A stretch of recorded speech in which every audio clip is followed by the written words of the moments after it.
combustion are great. It's a great cigar. I'm sure most of you know it.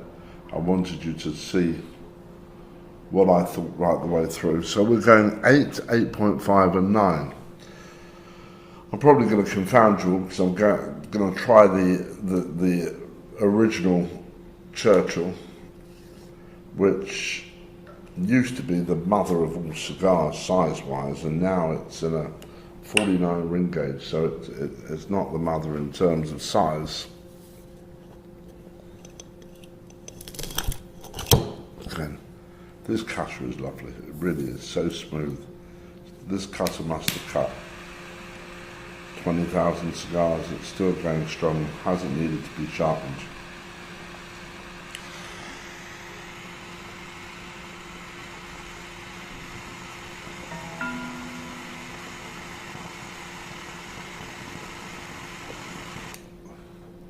So we're now trying the Big Daddy of the Churchill range, the original, the 49 ring gauge Churchill cigar. Sorry, 48 ring gauge Churchill cigar. It's beautiful.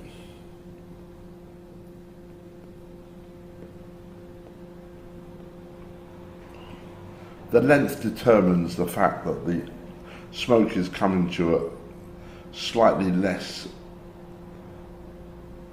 heat than that of the petty, the short or the wide.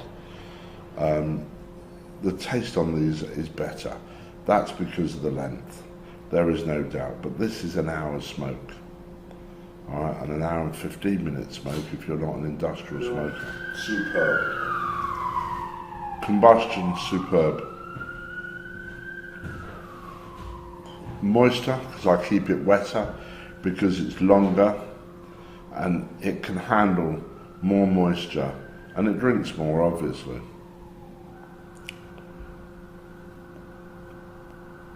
How would I rate it? It's a great cigar. It's too small, ring gauge wise, to be perfect for me. When you'll see some of the other reviews, and coming very soon is the Gran Lorenzo review, which is one that a Cuban roller built especially for me.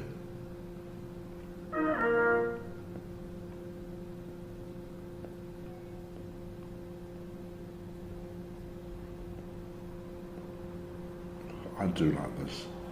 It's got elegance in its taste. It really has. It feels good in your hand because it's long, it's confident, and it's just a really damn good smoke. I feel like I should be spouting some Churchillisms out of my mouth when I'm smoking it. I feel Winston's with me. So this has been a real Churchillian moment, and I really do hope that you get a chance to do a Churchill evening. Right? Start the meal. Light first course, right? Petty Churchill. Go for a second plate, right? Go for the short Churchill. Main course, smoke the wide Churchill. This is a big night. Fantastic wines are going to flow, and then you go for the after dinner. Now this cannot be drunk without something very special. David, can I ask you to pass me, just behind the computer there, is my new miniature bottle. This is, I'm the great believer that with a great cigar you need a great brandy. Now I've been looking around, and you've got the Hein Cognac Reserve, you've got the Davidoff Reserve, you've got the Paradis, which is, hey-ho, a great bottle. But I wanted to find something that didn't have that aftertaste. It was smooth.